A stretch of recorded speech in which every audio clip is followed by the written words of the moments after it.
धारावी पुनर्विकास प्रकल्पाच्या मास्टर प्लॅनला मंजुरी मिळालेली आहे। देवेंद्र फडणवीसांनी धारावीचा पुनर्विकास पर्यावरणपूरक आणि एकात्मिक पद्धतीने करणार असं वक्तव्य केलंय। स्थानिक कारागिरांच्या पुनर्वसनाला सर्वोच्च प्राधान्य दिले जाईल असंही मुख्यमंत्री देवेंद्र फडणवीस यांनी म्हटलंय।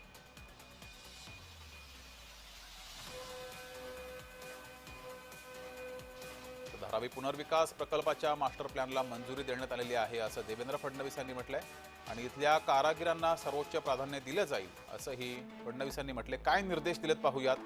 स्थानिक व्यावसायिक कारागिरांच्या पुनर्वसनाला धारावी पुनर्विकास प्रकल्पात सर्वोच्च प्राधान्य द्या असे निर्देश मुख्यमंत्र्यांनी दिलेत। धारावीत पुनर्विकास पर्यावरणपूरक आणि एकात्मिक पद्धतीने करा असंही म्हटलंय। मूळ रहिवासी असलेल्या प्रत्येकाला घर द्यायचं आहे। धारावीतील प्रत्येकाला पुनर्वसनाचा लाभ मिळाला पाहिजे याची खबरदारी घ्या असेही निर्देश दिले। नियमानुसार पात्र लाभार्थ्यांना विकास प्रकल्पात देय असलेली जागा देण्यात यावी। मूळ वैशिष्ट्यांना सुरक्षित ठेवून धारावी विकास प्रकल्पाची संकल्पना राबवावी असेही मुख्यमंत्र्यांनी निर्देश दिले। तर याबाबत आमदार आदित्य ठाकरे यांनी काय प्रतिक्रिया दिली आहे ती पाहूयात।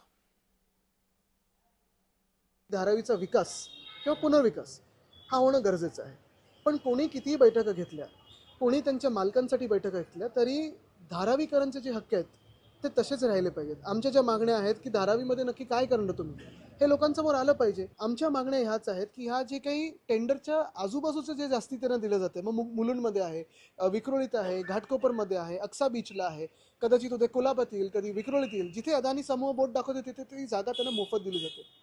हे आम्ही चालू देणार नाही। स्थानिकांची बोला दादागिरी आम्ही मुंबईत चालू देणार नाही आणि कोणाच्याही घशात ही मुंबई कोणी कोणाचा मालक जरी असला, किती मोठा जरी असला तरी घालू देणार नाही। मुंबई ही निगोशिएबल नाही आहे।